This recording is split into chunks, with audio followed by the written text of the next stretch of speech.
Welcome back dito sa Panahon TV Weekend Edition. Oras muna natin, 5:12 na ng umaga. Ayon yan sa Philippine Standard Time.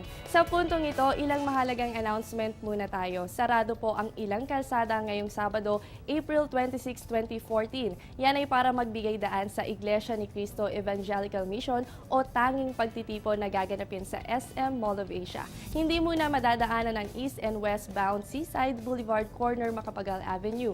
Ganun din ang Seaside Boulevard Corner Jokno. Samantala, bukas naman ang north and southbound ng Macapagal at Jokno Boulevard. Bubuksan muli ang mga isinilang kalsada mamaya lamang alas 11 ng umaga. Inaabisuhan ng mga motorista na dumaan muna sa mga alternate route ayon sa Pasay Traffic and Parking Management Office. Isa pang anunsyo mula naman sa Metropolitan Manila Development Authority. Libreng sakay po para sa pagbubukas ng MMDA Pasig River System. Yan ay sa Lunes, April 28 hanggang May 2. Magsisimula yan alas 7 ng umaga hanggang alas 6 ng gabi. Ilan sa mga ruta na dadaanan ay ang Pinagbuhatan, Pasig to Escolta at Intramuros. At bukod dyan ay may libre pang kape para sa mga pasahero. Yan ay ilan lamang sa mga dapat pakatandaan. Balik ulat panahon tayo, fair weather tayo o fair weather muli ang nararanasan natin sa bansa ngayon. At dahil dyan, muli tayo nakakaranas ng mainit na panahon. Kaya silipin natin kung ano ang aasahan nating temperatura ngayon. Unahin natin dito sa May Luzon. Makakaasa tayo na mababa pa rin ang temperatura dito sa Baguio City. Yan ay may 16 to 25 degrees Celsius. Habang sa Olonga po, makakaranas tayo dyan ng 25 to 36 degrees Celsius.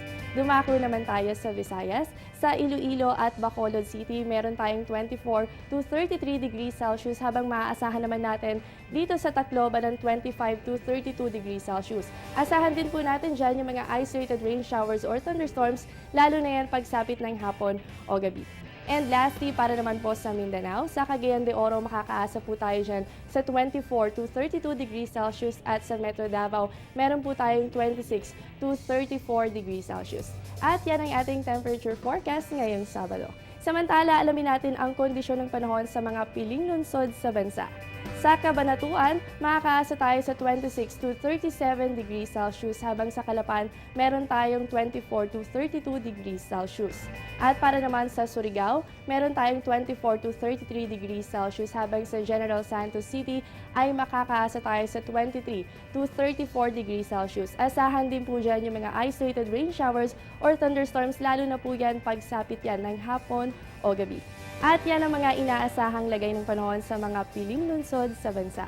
Top 5 photos of the day, ilan lamang yan sa mga dapat abangan. Kaya naman wag nang ilipat ang channel at tutok lang dito sa Panahon TV Weekend Edition.